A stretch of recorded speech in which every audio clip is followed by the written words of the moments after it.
Shalimar Bodhi campus in 40 days NEET crash course. Call 7092501111. சோற ஆக்க பொறுத்து நீங்க ஏன் ஆற பொறுக்க மாட்டேங்கிறீங்க? ஒரு பொங்கல் அருமையா இப்ப நான் கூட அப்பாவுக்கு மகன் கட்டுப்பட்டு தான் நடக்கும். எந்த வயசானாலும் 90 வயசானாலும் 100 வயசானாலும் அதுக்கு உதாரணங்களை பார்த்தோம். அப்பாவை மதித்தவர்கள் தான் அதிகாரத்தை பெற்றிருக்கிறார். அப்பாவை மதிக்காதவர்கள் அதிகாரத்துக்கு வர முடியாது, அரசியலில் வெல்ல முடியாது. தேர்தல் ஆணையம் 1 லட்சமாக செயல்படுது. இப்போ ரிவ்யூ பெட்டிஷனை இதுவரைக்கும் எங்களுக்கு தெரிஞ்சு நாங்களும் கேட்டு பார்த்தோம். சட்டமன்றத்தில் பல அதிகாரத்தில் கேட்டு பார்த்தோம். இந்த மாதிரியான தேர்தல் ஆணையம் ரிவ்யூ பெட்டிஷன் போட்டிருக்காருன்னா போடல. என்ன காரணம்? அவங்களே சொல்றாங்க. அவங்களே சொன்ன செய்திகளை உண்மைகளை மாற்றி இப்போ பார்த்தீங்கன்னா தவறான தஸ்தாவேஜுகளை கொடுத்து 27 நவம்பர் 2025 மாம்பழ சின்னம் எங்களுக்கு தான் ஐயா அவர் கொடுத்த 6 பெட்டிஷன் தள்ளுபடி பண்றோம்னு சொன்னாங்க. இதுக்கு பிறகு நான் கோர்ட்டுக்கு போனோம். கோர்ட்டு என்ன சொல்லுச்சு? தலைவர் யார் என்பதை உரிமையியல் நீதிமன்றம் சிட்டி சிவில் கோர்ட்டு முடிவு செய்யும். நாங்களும் அங்கே வழக்கு போட்டோம்.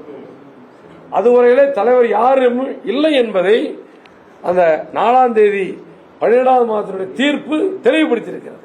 அப்படி இருக்கும்போது எப்படி அன்புமணி தலைவர், எப்படி மாம்பழசன் அவங்களுக்கு இல்லை? சிவில் கோர்ட்டில் நீதி அங்கே வழக்கு தொடுத்திருக்கிறோம். அந்த வழக்கிலே மருத்துவர் ஐயா தான் தலைவர் என்று தீர்ப்பு வரும். மாம்பழம் சின்னம் மருத்துவர் ஐயா ஆகிய தரப்புக்கு எங்களுக்கு தான் வரும் என்று உறுதியாக தீர்ப்பு என்று நம்புகிறோம். என்ன காரணம்? எங்களோட நீதி இருக்குது, நியாயம் இருக்கு.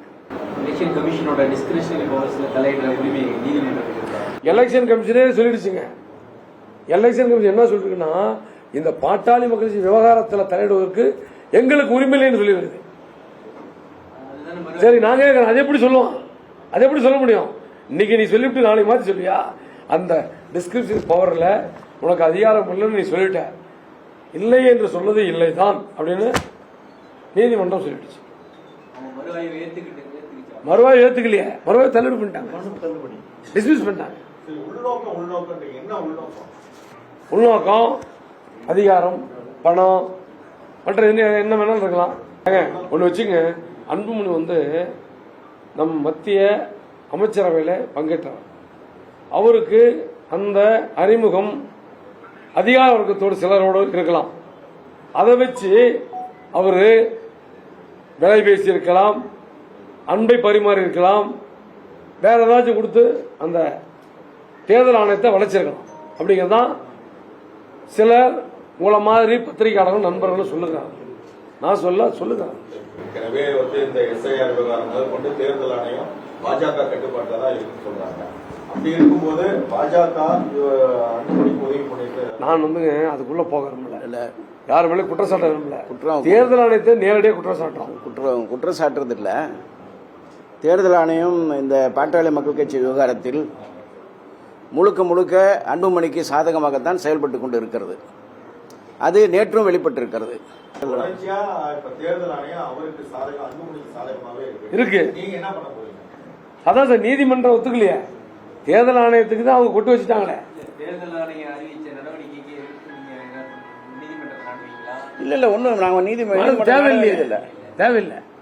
அவங்களே மறு ஆய்வு பெட்டிஷன் போடுறாங்க. போட்டுட்டு 10:30 மணிக்கு கேஸ் வருது. அவங்க தேர்தல் ஆணையத்துடைய வழக்கறிஞரை ஆஜராகி, ஆமா, 3வது எண் வழக்கா வருது. அவங்களே ஆஜராகி 21ஆம் தேதிக்கு தேதி போடுங்கன்னு கேட்கறாங்க. என்ன அதுக்குள்ள தேர்தல் அறிவிச்சுட்டா அப்படியே ஸ்டேட்டஸ் கோ மெயின்டைன் பண்ணலாம்னு சொல்லி இவங்க ஏதாச்சும் திட்டமிடுறாங்களான்னு தெரியல. ஆக தேர்தல் ஆணையம் என்பது நீதி இல்லை, நியாயம் இல்லை, ஜனநாயகம் இல்லை. தேர்தல் ஆணையம் எல்லா கட்சிகளும் சொல்ற மாதிரி ஒரு விலை போகிற ஒரு நம்பகத்தன்மையற்ற ஒரு கமிஷனா மாறி போச்சு என்பதை பகிரமா குற்றம் சாட்டுறோம். தேர்தல் ஆணையம் தன்னிச்சையான அமைப்பு பாஜக கட்டுக்குள்ள இருக்கு, கைப்பாவையா செயல்படுது பல கட்சிகள் குற்றம் சாட்டியிருக்கிறாங்க. யாரு கைக்குள்ள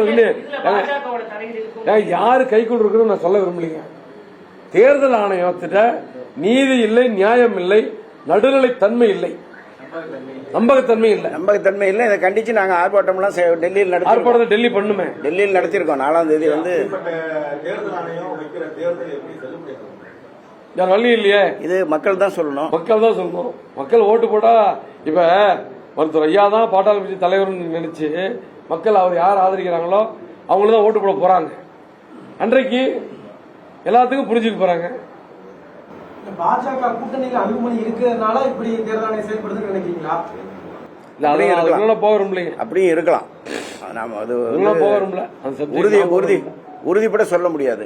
யாருடன் கூட்டணி வந்து பாட்டாளி மகிழ்ச்சி பொறுத்தவரையில நான் மீண்டும் சொல்றதான் உங்களுக்கு, தொடர்ந்து பல பேர் ஐயாவை சந்தித்தோ தொலைபேசியிலோ தொடர்பு கொண்டு கூட்டணி குறித்து தொடர்ந்து பேசுகிறார்கள்.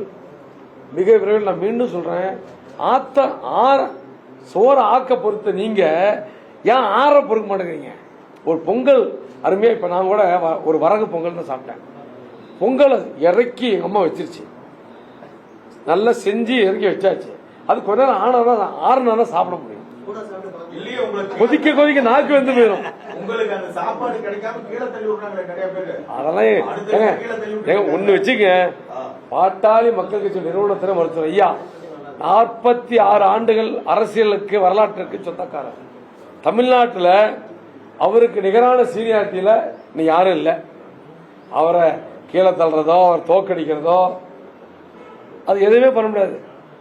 அவர் மகன்கிறதுனால அவர் கொஞ்சம் ஆடி பாக்குறாரு, அது காலம் பதில் சொல்லும். நீங்க சிங்கிளா போராடுறதை விட கூட்டணி மூலமா சேர்ந்து அந்த கூட்டணியோட போராட்டீங்களா இன்னும் வெற்றி இருக்குல்ல? அதான் சொல்றேன், ஒரு வாரம் பொறுத்துங்க, ஒரு வாரம் பொறுத்துங்க. தைலாபுரம் தோட்டத்தினுடைய கதவு பூட்டப்பட்டிருக்கிறது. விரைவிலே திறக்கும் பொழுது வருவார்கள், கையெழுத்து போடுவார்கள். உங்களுக்கு முன்னாடி தான் பார்ப்பாங்க. பிஜேபியோட கூட்டணி வச்சா உங்களுக்கு வெற்றி வாய்ப்பு அதிகம் இருக்கு. கட்சி தான் வரும். அதெல்லாம் நான் இதை பத்தி சொல்ல, நீ என்ன பேசினாலும் என்கிட்ட பதில் அதேதான் பதில். நீ எவ்வளவு நேரம் பேசினாலும் அதே பதில். கூட்டணி அதான் நான் மீண்டும் சொல்றேன், மருத்துவர் ஐயா அமைக்கக்கூடிய கூட்டணி தான் வெற்றி கூட்டணி. இதை நான் ஒரு அரசியலுக்காக சொல்லல, உண்மையாக சொல்லுகிறேன். என்ன காரணம்னா, ஒரு வீட்லயும் அப்பா இருக்காங்க, ஒரு வீட்லயும் அம்மா இருக்காங்க. அந்த அப்பாவும் அம்மாவும் ஒத்து பார்த்துட்டு இருக்காங்க. என்ன, ஒரு தந்தைக்கு ஏற்பட்டிருக்கிற அவமானம், இத ஒரு பையன் செஞ்ச மாதிரி நம்ம பையனும் செய்யக்கூடாது அப்படிங்கிறது எல்லா வீட்லயுமே கண்டிக்க ஆரம்பிச்சிட்டாங்க. சொல்ல புரியுதுங்களா? அப்பாவுக்கு மகன் கட்டுப்பட்டு தான் நடக்கும். எந்த வயசானாலும், 90 வயசானாலும் 100 வயசானாலும். அதுக்கு உதாரணங்கள் நான் பார்த்தோம். இன்றைக்கு இருக்கிற முதலமைச்சர், அவங்க அப்பாவுக்கு 94 வயசு, கட்டுப்பாடு தான் இருந்தார். முன்னாள் முதலமைச்சர் எடப்பாடியார், அவங்க அம்மா மரணம் அடைகிற வரைக்கும் சனி ஞாயிறு வாரத்தில் ஒரு நாள் அந்த அம்மா கூட போய் கொஞ்சம் குழாவி அவங்க கையால சாப்பிட்டு வந்தார். இதுதான். அதே மாதிரி முன்னாள் முதலமைச்சர் எம்ஜிஆர் அவர்கள், ஜெயலலிதா அவர்கள் எல்லாமே என்ன, அப்பாவை மதித்தவர்கள் தான் அதிகாரத்தை பெற்றிருக்கிறார். அப்பாவை மதிக்காதவர்கள் அதிகாரத்துக்கு வர முடியாது, அரசியலில் வெல்ல முடியாது. இதுதான் உலக நியதி. அது இங்கேயும் நீங்க பார்க்க போறீங்க. Velamal Bodhi Campus in 40 days NEET crash course. Call 70925 01111.